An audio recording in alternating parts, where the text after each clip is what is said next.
What's up, all you beautiful people? Welcome to another video. Today I want to talk about what to do if you find yourself in a bit of a rut. A couple weeks ago, I was on a call with one of my coaching students, and he was struggling. He didn't articulate it, but I could tell his energy was low. It wasn't in the right place.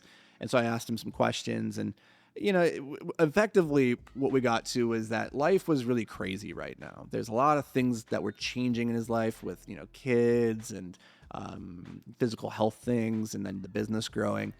And sometimes when life throws at us a whole smorgasbord of new, difficult challenges or opportunities, we can get into this groove that quickly becomes a rut where you just feel stuck, and life takes on kind of like this gray malaise, right? Like if this was a movie and we were gonna put a color overlay, a tint to this film, yours would be gray. And you're like, it doesn't feel good, right? And so I want to suggest to you, one, that this is completely natural.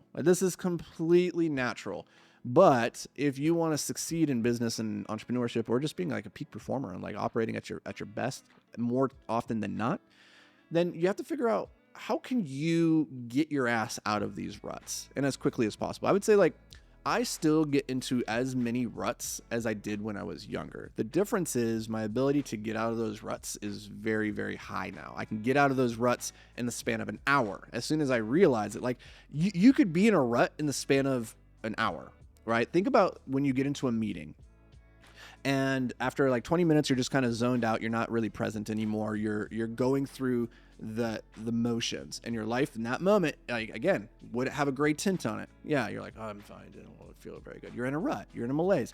So we got to get you out of that. I want to suggest to you 4 ways that you a 4-step process for the big ruts in life.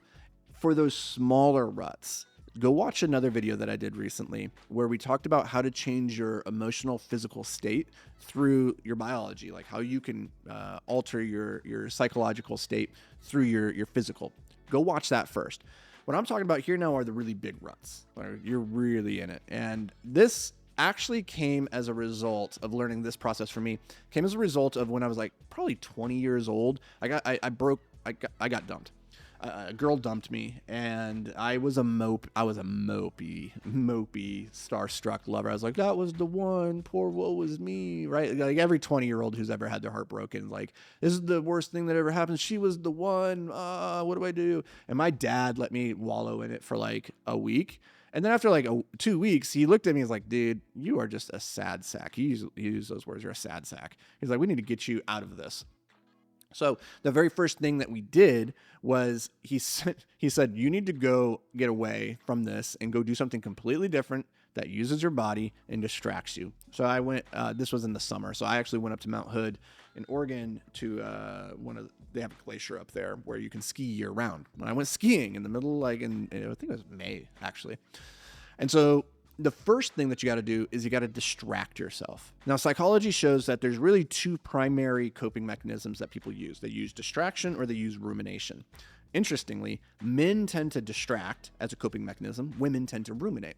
Now, which one's better?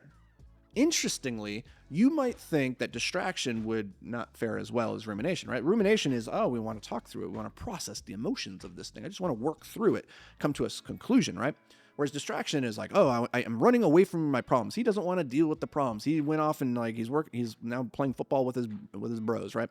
Well, the research on this is pretty interesting. It shows that people that distract tend to have better long-term outcomes than people who ruminate. Again, interestingly, this is divided across gender lines. So women tend to ruminate, whereas men tend to distract.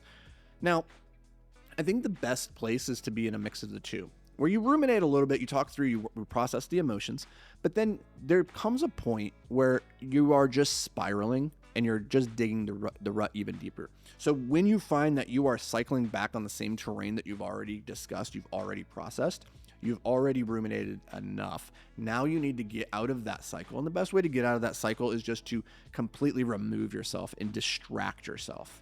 So that's the very first thing. Ruminate first for a little bit and then distract yourself. The second step in this process is the best way to distract yourself is typically through something physical. But in order to do that, you usually need to change your environment. That's going to be the second tip here, is change your environment. Get somewhere completely different. That might mean going up in the mountains if you don't live in the mountains right now. That might be going to the ocean, right? It could just mean getting outside of your apartment. It could mean going to the other side of the city to your buddy's place and staying over there for a couple of days. Just changing the environment. Because again, we need to change the spiral. And when we are in the familiar, when we're in the rut of the thing that we do every single day, I wake up, I go for this walk, it's very hard to break the cycle when you're in the same place. So physically removing yourself, going someplace different, that could be someplace grand if you can afford that, if you have the bandwidth, or just changing it in a small way. Could be you go get a hotel for a couple of days or an Airbnb, and you just completely change the environment. The third thing that you do to get out of a rut is I need you to go after you've changed the environment and after you've distracted for a while, after you're ready to come back home, you need to reconnect with the things that have previously worked for you in the past. You know, there was some habits and routines, some rituals that you perform on a day-to-day basis when you were at your best. Like, think back. When were you at your absolute best? You're like, oh, I was waking up at 5 a.m. I had my electrolyte water first thing. I meditated for 20 minutes, and then I journaled, and then I worked out, and then I did blah, blah, blah, blah, blah, right? You probably have your variation of that. So if it worked then for you, it will work now for you. The key is to figure out what were those things that helped me in the past realize my best energetic states, and then reintroduce them. Because probably what's happening is if you're in a rut, and you're going through like this tumultuous time, what you'll realize if you look at your routines is that those things that you used to do that were serving you have fallen by the wayside. You're sleeping a little bit later. You're not really taking care of yourself in the same way that you were before. And it's starting to compound on itself. And so reconnect and figure out what were the things that worked for me in the past that I could reintroduce, because, and this is really funny because we need to be reminded more often than we need to be taught. And you don't need to learn some new way of getting out of a rut. You just got to go back and figure out what have you done in the past to get out of a rut. And it's like, oh, yeah, I used to do that thing. I should do that. Okay, try it. Like, it worked then, it works now. Like, you haven't changed that much as a biological creature. So, like, if it worked for you when you're 25, it'll work for you now when you're 32, right? So reconnect with the things that have worked. And then 4, last step here, is to actually hit the hard reset.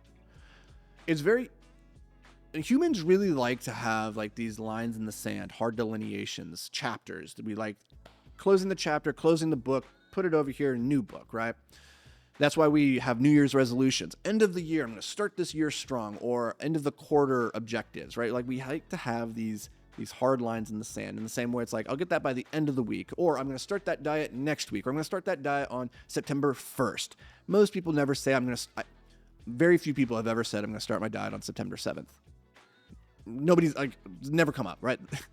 And so the idea here is that you need to have a hard reset, a time to push the button with intention and say, from this day forward, I am different than I was before. One of the techniques that I like a lot is this idea of the forge. The forge is a 90-day challenge that you set for yourself.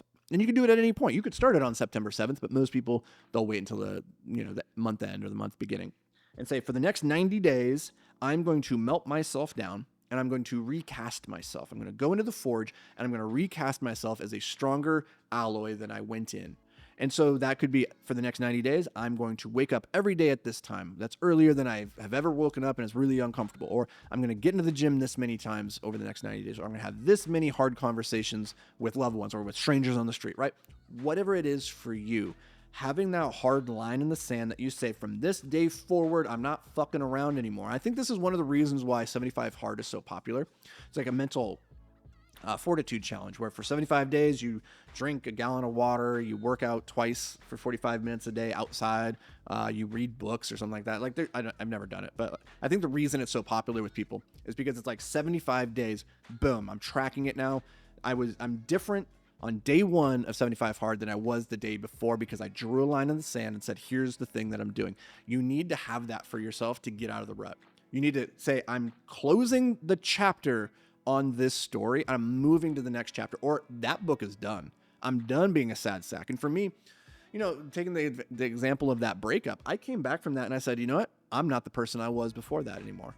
Moving forward, I'm not that type of guy. Here's what I'm going to do differently moving forward. And so create that hard reset and then push that damn button. Don't wait until the end of the week. Do it as soon as possible. Because life is better out of a rut than in a rut. So you might as well get out as fast as you possibly can. But if you do these 4 things, I think you're going to be surprised by how easy it is actually to get your life back on track and steamrolling towards your dreams. So that's going to do it for me, guys and gals. I'll see you in the next episode.